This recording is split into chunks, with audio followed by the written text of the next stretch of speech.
मोदी सरकार एक देश एक चुनाव का कानून बनाना चाहती है।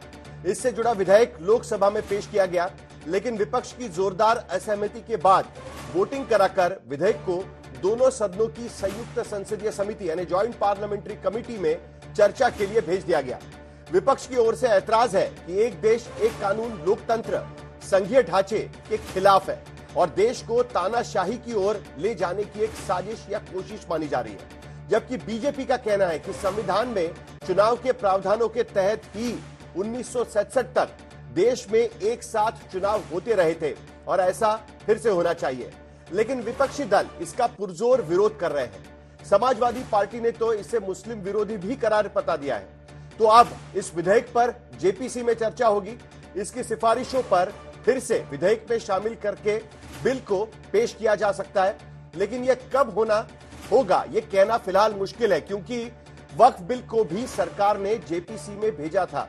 उसकी रिपोर्ट 29 नवंबर को आनी थी, वो अब अगले साल बजट सत्र के आखिरी दिन आएगी। एक और चीज बता दें कि पिछले 10 साल में यह सिर्फ दूसरी बार है कि जब सरकार ने कोई बिल जेपीसी को भेजा है।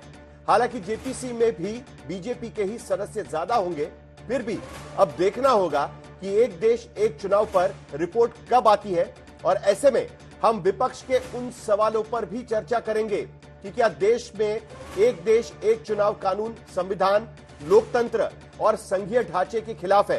क्या एक देश एक चुनाव से क्षेत्रीय दलों को नुकसान पहुंचा सकता है? क्या बीजेपी को इसका फायदा होगा? क्या एक देश एक चुनाव के पक्ष में दी जा रही दलीलें वाजिब है? The Constitution 129th Amendment Bill। जो सदस्य इसके पक्ष में हाँ कहें, जो सदस्य विरोध में ना कहें। ये दोनों कानून संविधान और नागरिकों के वोट देने के जो उनकी संवैधानिक अधिकार है उस पर आक्रमण है।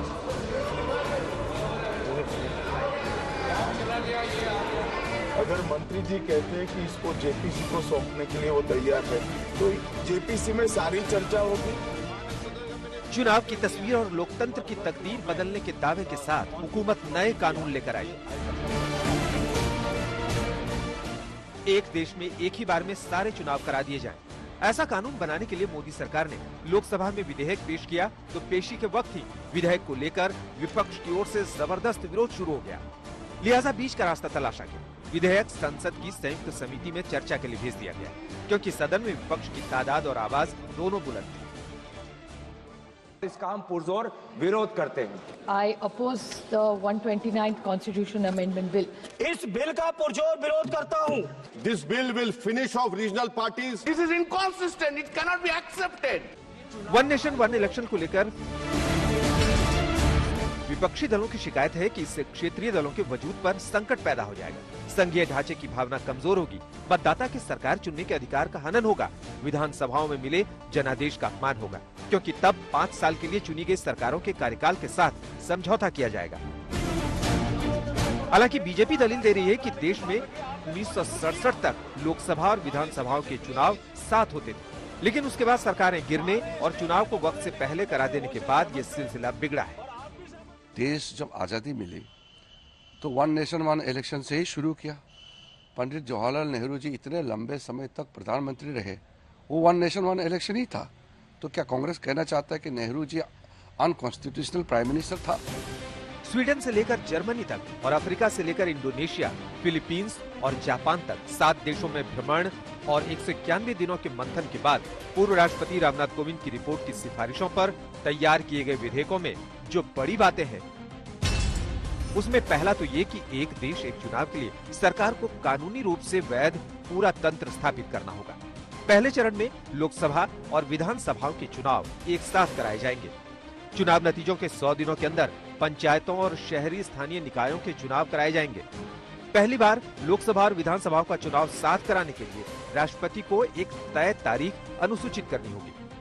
एक बार चुनाव हो जाने के बाद राज्यों में सरकारें गिरने की स्थिति में नई सरकार का कार्यकाल लोकसभा चुनाव की तय तारीख तक ही होगा। केंद्र की सरकार गिरने की स्थिति में भी नए चुनाव से आई सरकार का कार्यकाल तय तारीख से पहले बचे हुए समय तक के लिए ही होगा। चुनाव आयोग राज्य चुनाव आयोगों से तालमेल के साथ एकल मतदाता सूची और वोटर आईडी तैयार करेगा। ईवीएम और वीवीपैट मशीनों की खरीद, कर्मचारियों की तैनाती के लिए चुनाव आयोग पहले योजना तैयार करेगा। लेकिन यह सब करने के लिए सरकार को संविधान में संशोधन करना जरूरी होगा, और वो भी एक नहीं, कम से कम 3 अनुच्छेदों में संशोधन करना होगा, जिसमें आर्टिकल 82 में लोकसभा के कार्यकाल, आर्टिकल 83 में लोकसभा विधानसभा क्षेत्रों के परिसीमन और आर्टिकल 172 में विधानसभाओं के कार्यकाल वाले विषय में संशोधन करना होगा। इसके लिए सरकार को दोनों सदनों में 2/3 बहुमत से बिल को पास करना होगा।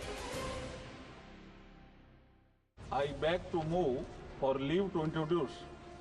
संशोधन जब कैबिनेट में चर्चा में और सरकार के लिए फिलहाल संविधान संशोधन की राह कितनी चुनौतीपूर्ण है कि जब लोकसभा में कानून मंत्री ने विधेयक पेश किया तो उसे संसद की संयुक्त समिति में भेजने के लिए भी ध्वनि मत से राय नहीं बन सकती। प्रश्न ये कि विधेयक को पुनर्स्थापित करने की अनुमति प्रदान की जाए। जो सदस्य इसके पक्ष में हाँ गए, जो सदस्य विरोध में ना गए,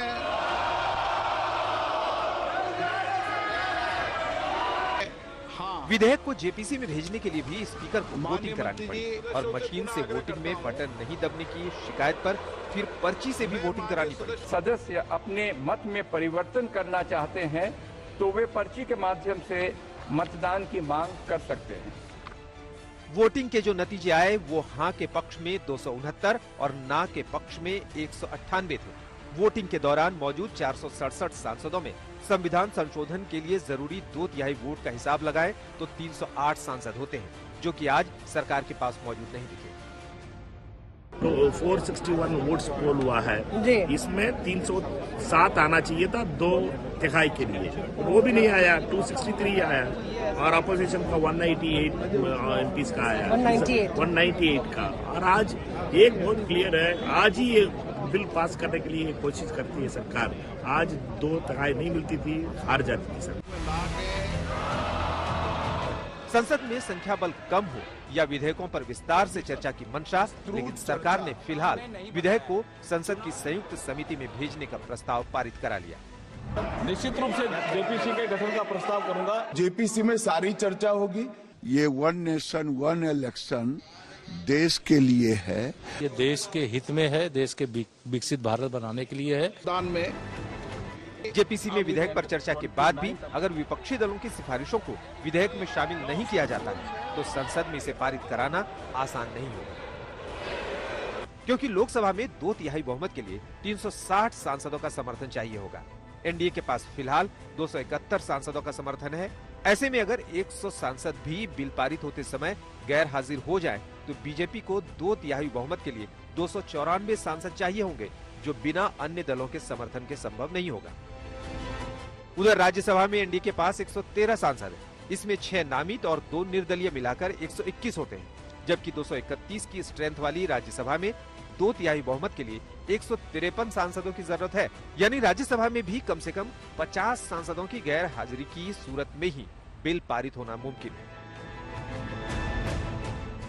और अगर सियासी फेरबदल के बाद आंकड़े सरकार के पक्ष में आ भी जाते हैं तो फिलहाल देश में एक देश एक चुनाव 2034 से पहले मुमकिन नहीं दिखता, क्योंकि अभी देश में जनगणना होना बाकी है। जनगणना के बाद संसदीय और विधानसभा सीटों का डिलिमिटेशन किया जाएगा, क्योंकि महिला आरक्षण कानून को लागू करने से पहले ये प्रक्रियाएं पूरी करनी जरूरी है।